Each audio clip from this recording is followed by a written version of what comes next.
Welcome back to this episode of Savannah's Nooks and Crannies. Today, we are going to a super special event. I'm super excited. Where are we going to, Tony? We are checking out the VIP experience at the food and wine tasting over at St. Paul Greek Orthodox Church with Taste of Honey, with Roberto Leoci and his lovely wife, Valerie Leoci. And we are getting a handmade carbonara. Wow. And you were at his house where they were showing you the ingredients that they were going to be using for the event, Yep. right? What can we be looking forward to here?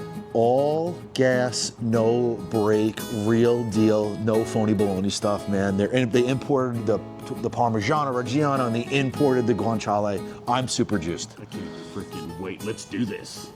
This is air traffic control. You're cleared for takeoff. Flight attendants, prepare for takeoff, please.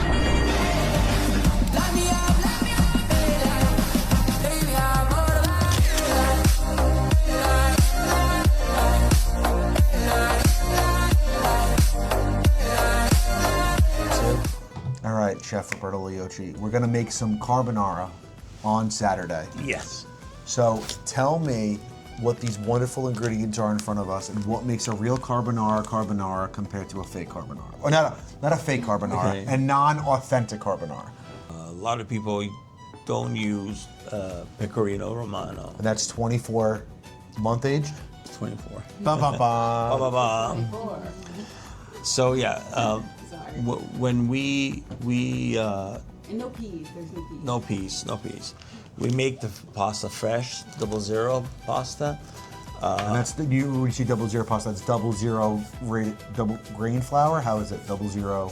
I don't know the term. It's extra fine flour. Okay. So it's not as gritty. I usually hand cut the pasta.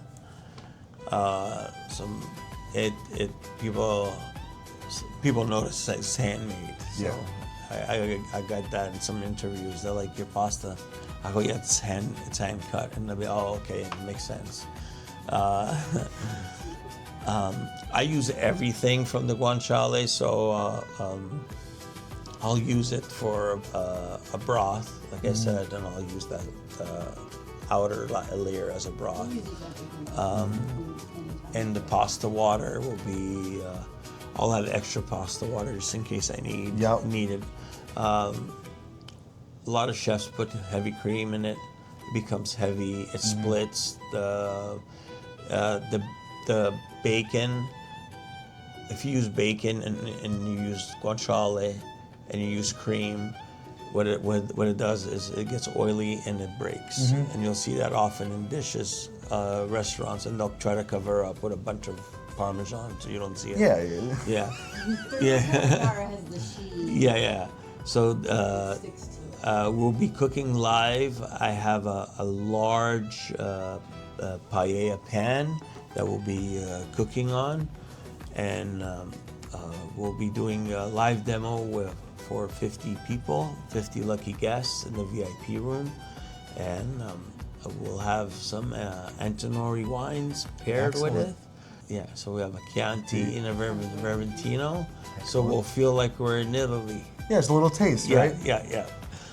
How's it going? Tony Burney here with Savannah's Nooks and Crannies. Touching base with Dan over here. Dan, how do you pronounce and say your first and last name? So Danny Skalak, my last name is Skalak. Okay, and you are now pronounce it, is it sommelier? Because it's obviously French, right? Right. Yes. It's a wine steward, wine professional, sommelier. Sommelier. Yeah. Oui, but of course. Right. Terrible French accent. From what I understand about a sommelier, there's different levels, right, of what classifications you could become, a level 1, a level 2, a level 3, and there's, I don't know, the actual rankings. Can you dive a little bit into that? Sure. Yeah, it's a common question because you'll be asked, "Are you a certified sommelier? Are you a real sommelier?" Yeah. And just with the word alone, anyone can call themselves a sommelier. If you are pouring wine for someone, you're a sommelier. But there's different schools and of study and their own certification levels. The most common are the Wine and Spirits Education Trust out of London. It's the WSET.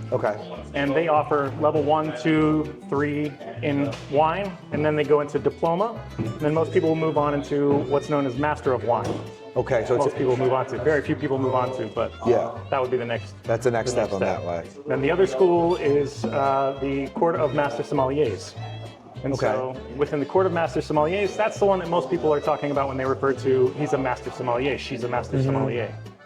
And especially in North America, in the United States. I think abroad, maybe the WSET is more the path that's better known. So in the Court of Master Sommeliers, there's level 1 is intro, level 2 is certified, then you have level 3, which is advanced, and finally a master sommelier. And that's a school that that's the school that you attended? Yes, I've done both sides. Okay. So I'm a level 3 on WSET and a certified sommelier in the Court of Master Sommelier. So, for lack of a better term, you know your right? Well, it means I study a lot. You study a lot in the eyes of it. So let me ask you this. If you are giving, now this is a loaded question and it may go us down different loads, but if you are giving what is Dan's favorite wine? Is that answerable? So there's the quick answer and the not so quick answer. And the cop-out answer is whichever wine I'm sharing with somebody who I really care about. Very nice. Right? Yep. And that's really what it's all about. Especially today, we're going to talk about Italian culture and Italian food, and really what sets them apart is this association with the wine to the table. Wine meant to be paired with food. Yes. Whereas in France and other countries, sometimes the focus is more on the label and about the prestige of the chateau or the winemaker and things like that. Whereas Italy. Here, it's meant to be shared. It's meant to be an experience. It's meant to be a part of what goes on. Yeah. So the non-cop-out answer, I'm a champagne guy. Champagne Really? all day, every day. Yeah. Is it because you're a big fan of the bubbles? Like, what is it that makes it? Yeah, Is it because of the bubbles? I'm saying the bubbles, but the carbonation in the champagne, which from what I know, correct me if I'm wrong. Yeah. To be considered champagne, you have to be from Champagne, France, right? Am I right? That's right. Look That's at right. me, huh? Yeah. There are a couple stipulations in how it's made and where it's from, of course. But for me, it's all about there's a celebratory aspect to it that is nice on a Tuesday afternoon with some French fries. Really? It doesn't have to be some crazy elaborate. Yes, winning a haute cuisine. championship or. Yeah, it could be anything. And champagne really does pair well with pretty much everything and nothing at all. Let me ask this, Dan, to close and finish up on this bad boy. Where could they find you? If we want to get in touch with Dan, if we want to get more information, are you a socials guy? Like, how do we go out and reach out? Yeah, so I'm a fine wine specialist for United Distributors here in Savannah, in the state of Georgia. And so I'm always happy to answer questions. I love nerding out about wine. Just shoot me an email, dskalak, DSKALAK, @udiga.com. It's United Distributors Inc. of Georgia. Awesome. Well, I appreciate your time, Dan. Yeah, my Thank pleasure. you. Thank you.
Oh man, so what a cool demonstration.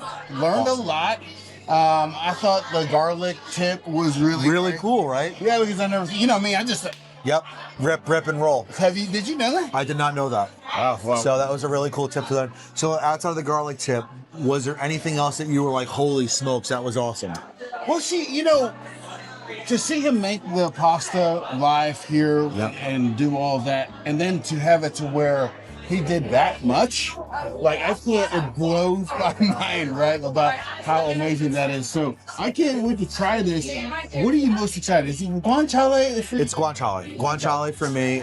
It's something that I have yet to have here in Savannah, so I'm really excited to try it. You do it authentic, it's incredible, so I can't wait, man. So I'm jumping right in, bro. Yeah, let's do it. You ready?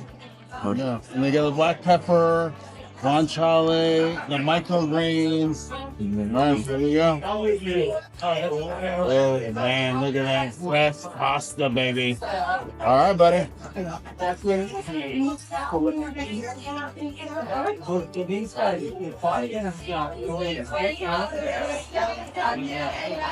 he's right. The salt is carried through by the guanciale. Now, have you had real carbonara before? Never. I mean, so being as where can we say where do you have it fresh before? I've had it at a couple of authentic Italian restaurants up in New York, and I can say this: I've never had it homemade like this. Right. But To see the process from start to finish, it's just food.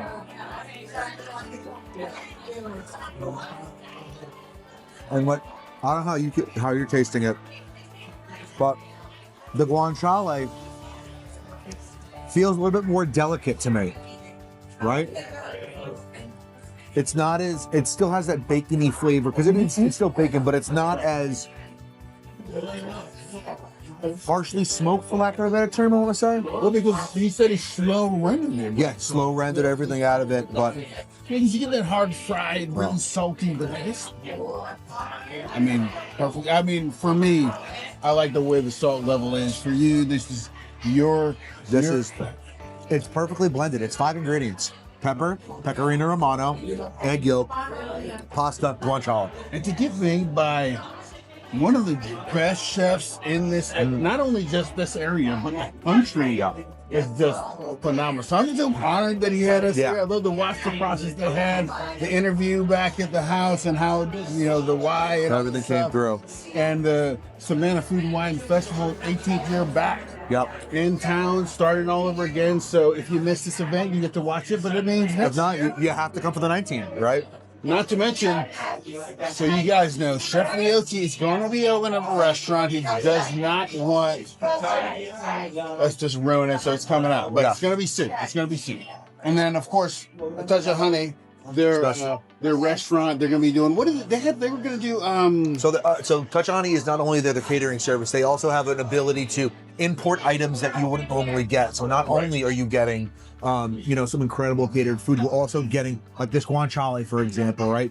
There's a need in a niche in a certain market where there's just certain ingredients that you just can't get here in Savannah locally, right?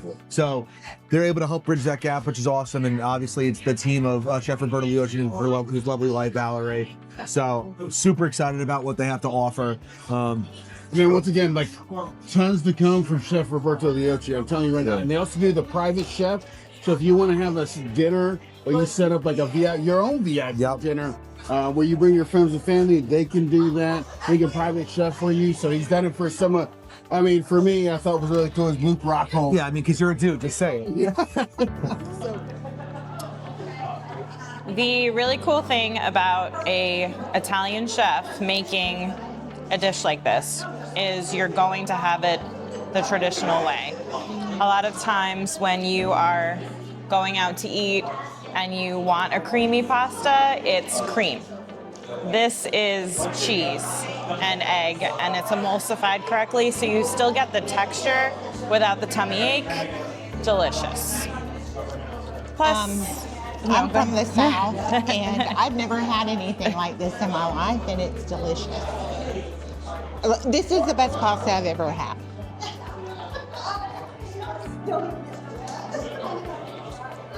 it's got a lot of flavor. I mean, he was talking about not putting a lot of salt in it, or that it doesn't need salt because of the pork cheek, and oh my God, he's right. And with I'm a pepper girl, so I love these big, huge pieces of pepper. It's delicious. Well, sometimes the best things are simple ingredients. Yeah. So it's just the cheese, pepper, egg, the pasta water, which was salted, a little bit of greenery, and then the guanciale just adds that salt.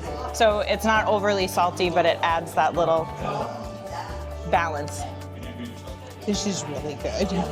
Patrick, not only did we just have to have some incredible carbonara, Right. fresh homemade, Valerie made some fresh tiramisu for us. Now, Okay. Tell me what a tiramisu is not from an Italian. What It's does that mean? traditionally dipped. It's traditionally dipped in an espresso or a coffee, ladyfingers. Okay. And then it is called the cocoa powder, right? Cocoa powder is the usual topping on it, and it's usually a fresh whipped cream that goes in between the layers, kind of like you're building a lasagna, but you build it with the tiramisu. One of my favorite Now, lasagnas. I've had some terrible tiramisu in my life. Okay. I'm taking a wild guess. This is not going to be terrible. Okay. What made it terrible? Overly soaked ladyfingers, so they were absolutely dredged. It's like where it was just like powder, like dripping everything out of it, and it just tasted like pure coffee. Okay. All right. Well, then I'm excited, Steve. So, All right, buddy. And I'm going to get all the layers here. Okay.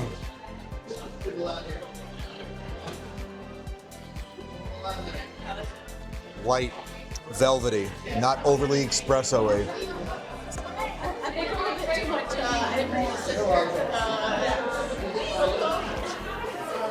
You know what? It's like you said, no, it's not overly soaked, right? It's not overly soaked. The coffee flavor is there into it.